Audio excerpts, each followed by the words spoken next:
Hi, welcome to Create, Dream, and Paint. I'm Erin. Today we are learning about 2 of the 7 elements of art.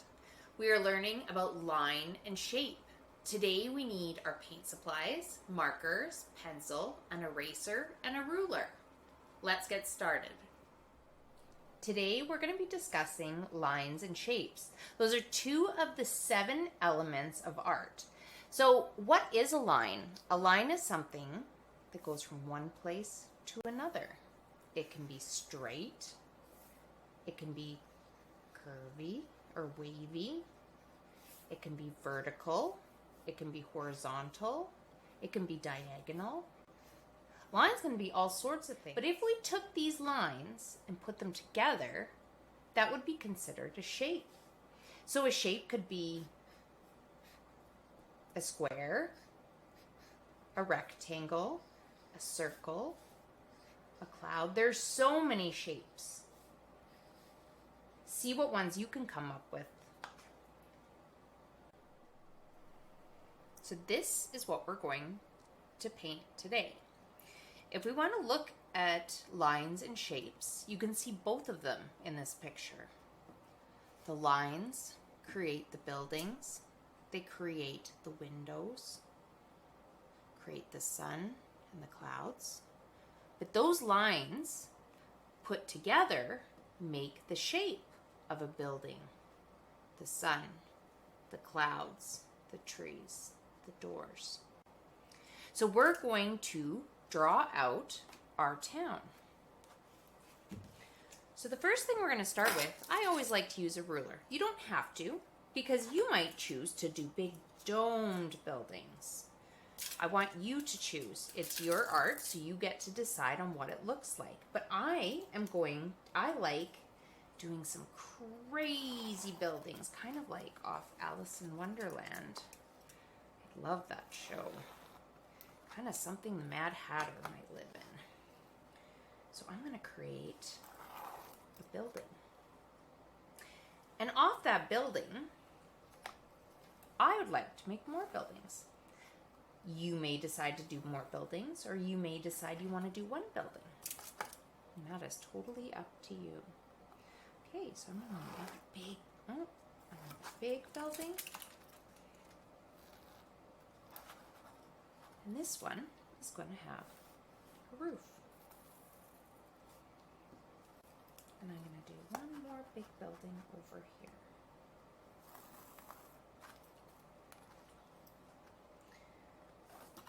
And I'm going to do another roof. And for windows and doors, I might use some circles, some long rectangles, some diagonal rectangles, some vertical rectangles. And I'm going to make a sun. I kind of miss the sun right now. It's kind of cold outside. There's a lot of snow. So, I miss the sun. I guess it's there. It's just, we don't sit outside and enjoy it, do we? Okay. So, I'm going to let you get started on your drawings. I want you to decide what size you want your building. What shape do you want your building? Do you want it to have a roof? Do you want to put a moon or a sun? So I'm going to go finish up my drawing, and I'm going to come back and show you what I have. So we're back now with the full canvas drawn on. I want you to remember too, canvas is the substrate in which we paint on, but you can use things like paper, you can use cardboard, you can use poster board, you can use all sorts of things. Don't feel like you're just stuck to canvases if you don't have any at home right now. So if we want to look at what I've drawn my shapes and my windows, and I put some clouds in and the suns. So we are going to start by painting, but we're going to paint in the big areas of color. We're not going to worry about details like these window pieces yet. We're just going to pick a color that we'd like to paint the buildings and the doors and the windows. I like to paint these white and the clouds and the sun. So I'm going to do that, and we're going to kind of discuss how I am going about painting. So I use a Tupperware lid with some aluminum foil and paint. I find this sometimes the easiest way, so it's an easy cleanup because we don't want to wash paint down the sink. That's not good for the sink. So we want it so we can kind of roll it up and throw it in the garbage when we're finished. So I kind of start off with lots of different Tupperware lids. So this one's going to be my sky because if you notice, I have my yellow and my orange for the sun, my blue for the sky, and some white. White is important because it changes up a color. It makes it lighter so we can change the value of it. So we're going to start with the sky, and I'm hoping I don't get in the way of the camera, but if I do, I will move to show you what I've got. Okay, so we're going to start with the sky. So I'm going to start putting in some blue. I always say you need a bigger brush, a medium brush. This is my medium brush, and a little detail brush for later. And we're also going to use markers. I love using markers over acrylic paint. You're able to draw lots of little details in. But we're going to just start with this. Okay, so we're going to start with the blue.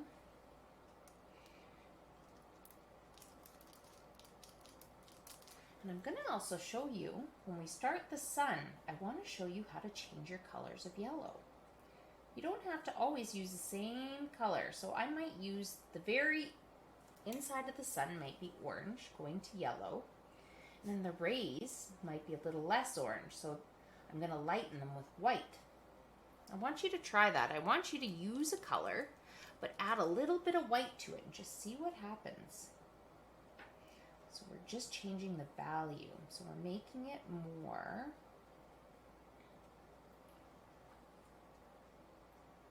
lighter. Okay, so I'm gonna keep working on this. So you just pretty much fill it in like you're filling in a coloring book with your paint. And make sure you have enough paint on your brush, and you're going to learn these things that, how if you have lots of paint on your brush and you have a full stroke from your brush, what it looks like. Or what happens if your brush is a little dry and we put it on. See how it doesn't really cover that canvas. So you want to add a little bit of water to your brush and the paint. Just keep going. So I'm going to keep working on the sky, but I'd like to show you how to change up things in the sun. So I'm going to use a bigger brush for the middle, and I'm going to use orange. Orange looks like a very bright sun, so I'm just going to do the very middle orange. Okay, I'm going to wash that brush off. And I'm going to get another brush, fill that up with yellow. And if you're worried about the yellow touching the orange part, just wait maybe until it dries a little bit. I paint every day, so I can kind of keep within the lines, but I want you to kind of like experiment with it and see okay, so if I touch the orange, what happens? It comes kind of into the yellow.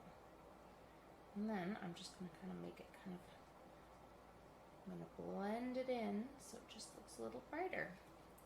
Then what I'm going to do is I'm going to take a lot of white and I'm going to add just a little bit of yellow. And I want you to see the difference between the yellows. I'm going to need some more water.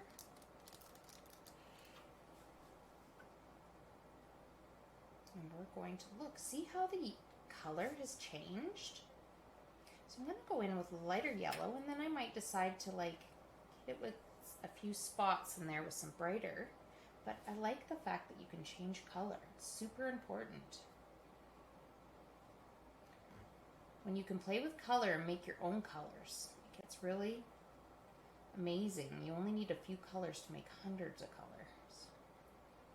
Okay, so we're going to keep going with this. Okay, so I am going to get you guys to stop your video, and I want you to try and fill in your painting like a coloring book. And it might take you a while, and that is okay. If you need to take a break, you can come back, or just keep going through. And then you can start the video again, and I'm going to show you what I've got. And then we're going to talk about how to go in with some detail. But I'm super excited to see what you guys have. So here we are. We've got it all filled in. See, it's kind of, I've got the color scheme I'm kind of going for, but if you look, it's still very different from what we're going for because we're going for the detail. The detail I put in with paint, a mixture of paint and markers. You can try crayons and pencil crayons and lots of different stuff you have around the house, or you could even collage and glue some papers on.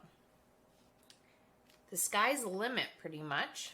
So I want to show you guys kind of what I'm talking about with detail. So I'm going to start with like my orange marker, and I want to go in and kind of add some detail. I'm going to do a lot of I do like outlines with certain paintings. I just think they're fun, and they kind of finish off something very nicely, like the sun. And I'm going to also show you how to go back in with paint. But I want to also show you guys that the way that I use my colors, we're going to learn this as we go. But if you want to look, I put a purple and a pink building together. Do you notice that you don't see, it doesn't have a pop of color like more the teal and the orange building? It's because the colors are very similar. So when you're painting, you'll want to see like which colors, do you want to make something pop or do you want it to more fade in the background? That's kind of how you end up playing with colors. And there's so many ways to do that. So I'm going to go through that with you, not today, but throughout the lessons. Oh, that looks lots of fun. Okay, so what else are we going to do? I kind of want to do some outlines to the buildings. And you know what? If you wanted it to really pop, you could use a different color. I kind of like using the color that's already painted, but we all do things so differently, and that's why art is super interesting, because we've all got different ways. Okay, what else could we do here? I've got green. I want you to go in and just kind of like take your markers and see what you can put in. You can put some designs in, and things don't have to be perfect. Like, I like sometimes when my edges of my paint aren't exactly perfect or a perfect line, just like this. I think it just adds to it. But that's how I like to paint. Some people like perfect lines, so if you are one of those people, you just go for it. It's the interesting part about art. Nobody is ever the same. I can have everyone sit down and do the exact same picture and it's going to come out every different way. Okay, where are we here? I'm going to do around this one window, and I want to show you kind of how you can go in detail with paint too. I kind of did a few little areas just to kind of give you an idea. See how I took a light purple and I put a dark purple on top? Well, we're going to go in and try that some more. So I left my paints out. They're kind of drying up a little bit, so I'm going to add a little bit of water. But it shows you how you can go in and create just some detailed lines. Kind of looks like bricks.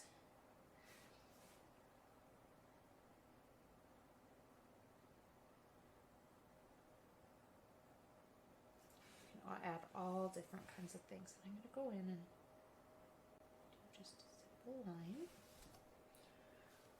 And a line up here. Instead of using marker, I'm using this edge of my brush for paint. Kind of leaves a different effect than the marker.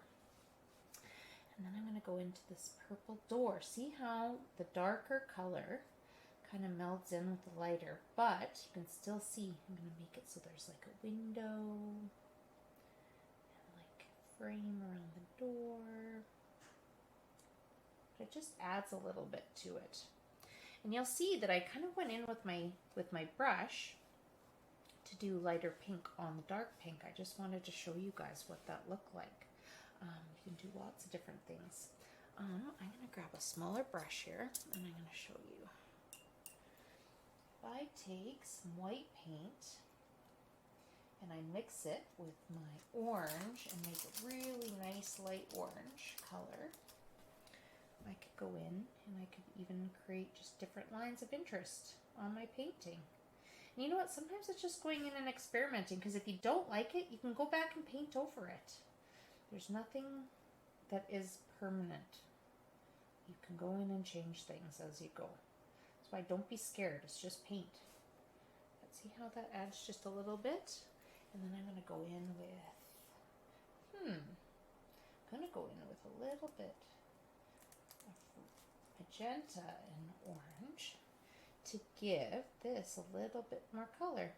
So I'm just added a little color to it, to the same color it was. So I added the orange with a little bit of magenta to see what I get. Add a little bit of water. But see how you can do all different kinds of things with your paintings? It doesn't ever have to be bland. Like it was kind of boring when I showed this to you at first, and now I'm starting to add a little bit of life to it. So this is how you do it. And you go in and you can go in and put some stuff in the windows. You can put people, pets. You can make a sign. My son did one and it had a big pizzeria sign over top of the door because he likes pizza. So I'm super excited to see what you guys have done. So pretty much this, in a couple minutes, is going to become this. So if you guys want to finish up, and please send me your pictures and let me know how you like this class. I'm still learning lots about videos, and if you notice that I missed anything or you're interested in learning about something, let me know. Okay, I'll see you next time.